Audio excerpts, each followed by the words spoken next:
বাইরে এত বছর ধরে 7 বছর হয়ে গেল এই প্রবাসে, 7 বছর হয়ে গেল, একটা টাকাও হাতে রাখতে পারিনি। আমার বিষয়টা আমি বাদই দিলাম। বাস্তবতার সাথে হেরে যায় হাজারো প্রবাসী, হাজারো পরিশ্রম করে, অনেক কষ্ট করে, অনেক পরিশ্রম করে তার উপার্জিত টাকা পরিবারে, ফ্যামিলিতে সেন্ড করে এভরি মান্থ। কিন্তু বাস্তবে কি হয় তার সাথে একটা প্রতারণা হয় বাস্তবে।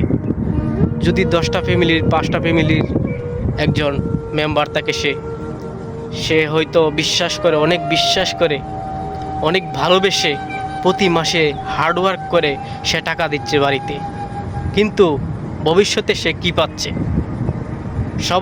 প্রত্যেক প্রবাসীর উদ্দেশ্যে আমি একটা কথা আজকে বলতে চাই। আপনারা অবশ্যই অবশ্যই অবশ্যই প্রতি মাসের স্যালারি পেয়ে আপনি অন্তত নিজের জন্য হলেও 200 টাকা করে জমা রাখেন। 200 টাকা, 200 রিয়াল, যদি রিয়াল দেরবে তখন রিয়াল রাখেন। যেখানেই থাকেন আপনি অবশ্যই প্রতিদিন আপনাকে অবশ্যই কিছু না কিছু টাকা জমা করতে হবে, কারণ আমাদের প্রবাসীর জন্য দেশের এরা কেউই পাবে না।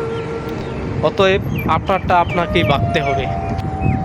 বাইরে এত বছর ধরে 7 বছর হয়ে গেল এই প্রবাসে, 7 বছর হয়ে গেল, একটা টাকাও হাতে রাখতে পারিনি।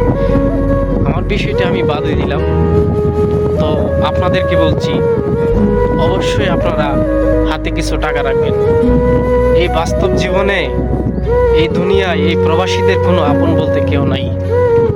মা বাবা যদি আপন হয়, এতটা আপন না। বর্তমানে আপনার প্রবাসী আছেন, বাইরে আছেন, কাছে থাকলে সন্তানের প্রতি যে একটা ভালোবাসা থাকে মা বাবার, সেই ভালোবাসাটুকুও কমে যায় দূরত্ব থাকলে। সো অবশ্যই আমার কথাটা সবাই ফলো করবেন, ফলো করে সামনে এগোবেন, ইনশাআল্লাহ আপনি সাকসেস হবেন। আর বাড়িতে যদি এরকম লোক থাকে, আপনার ভরসাওয়ালা যদি লোক থাকে যে একটা বিজনেস করতে পারেন কাউকে দিয়ে, অবশ্যই বিজনেস করার চেষ্টা করবেন দেশের মধ্যে, বিদেশে থেকে। এটা হলে আপনার অবশ্যই ভালো হয়। এই প্রবাসে থাকি অনেক দিন, আল্লাহ অনেক কিছু বোঝার ক্ষমতা দিছে। আপনারা অবশ্যই আমার কথাটা ফলো করবেন।